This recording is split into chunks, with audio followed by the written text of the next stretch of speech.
আসসালামু আলাইকুম রহমতুল্লাহি ওবারাকাতু। সম্মানিত বন্ধুরা, আমি এ সিরাতে সুরাতে এসে কিছু অন্য একটা ব্যতিক্রম আলোচনা করতে চাই, যে জিনিসটা আমার লাইফটাকে সাকসেস করে তুলেছে।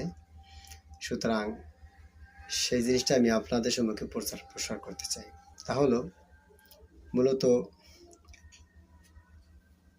ওলামা একরামগণ যারা রয়েছে তারা কিন্তু অলরাউন্ডার, এরাই স্বাভাবিক। একদম অলরাউন্ডার ওলামা একরামগণ রয়েছেন। এতে যদি আমজনতা সাধারণ জনতা পাবলিক জনতা একটু কষ্ট পায়, আমি বলবো ভাই কষ্ট পেয়েন না। বাস্তব কথাগুলি আমি বলার চেষ্টা করতেছি। এখন যদি রাগ হন, বেজার হন, তাহলে এটা আপনার জন্য ভুল হবে।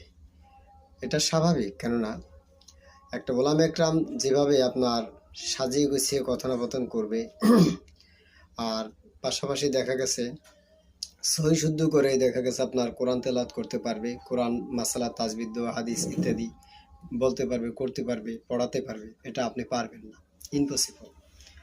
সুতরাং সেই আলোকে আমার অবস্থা কি তা আমি সঠিকভাবে বলতে পারবো না। আমি অলরাউন্ডার হতে পেরেছি কিনা, আমি অলরাউন্ডার হইতে পেরেছি কিনা তা আমি বলতে পারবো না। তবে বাস্তব কথা, ওলামা একরাম আসলেই অলরাউন্ডার। এটা আপনি বললেও সত্য, না বললেও সত্য। আশা করি কষ্ট পাবেন না, বারবার কথাটা বললাম।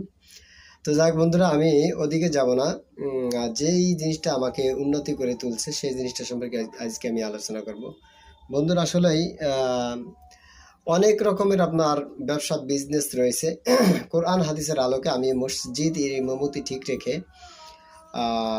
আর বাকি মানে মসজিদ ইমামতি করি এই জন্য যে 5 ওয়াক্ত নামাজ আমার নিজে পড়া লাগে, তাই আমি নিজে পড়ি। আর বাকি আমার নামাজটা যদি হয়ে যায় ইনশাল্লাহ, আমার মুসল্লি নামাজ এমনি হয়ে যাবে, মুসল্লিদি নামাজ। এই উদ্দেশ্য করে আমি নামাজ পড়াই, যাতে তাকবীরুল্লাহ ফৌত না হয়, নিয়মিতভাবে নামাজ পড়া হয়, এই জন্য আমি ইমামতি করি। এগুলো একটা বিষয়। আর একটা হলো গিয়ে দেখা গেছে আপনার মাদ্রাসায় পড়াশোনা করায়।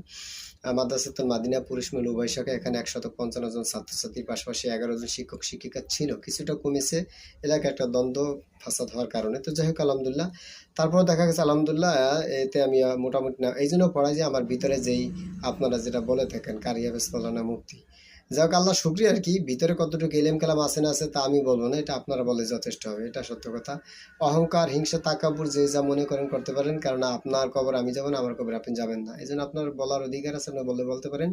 যাই হোক, যেটা বাস্তবতা সেটা আমি বলছি আর কি। তো আমার ভিতরে যে ইলেম কালাম রয়েছে, যে কারি হাফেজ মৌলানা মুফতি, হ্যাঁ, এই যে ইলেম কালাম রয়েছে এটাকে প্রসার করার উদ্দেশ্য করে আমি মাদ্রাসার সাথে লেগে থাকি।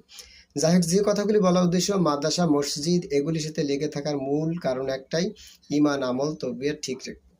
তো এর পাশাপাশি যদি আমি লাখপতি কোটিপতি হই তাতে কোনো সমস্যা নেই, যদি আমার ইমান আমল ঠিক থাকে। ঠিক আপনাকেও বলবো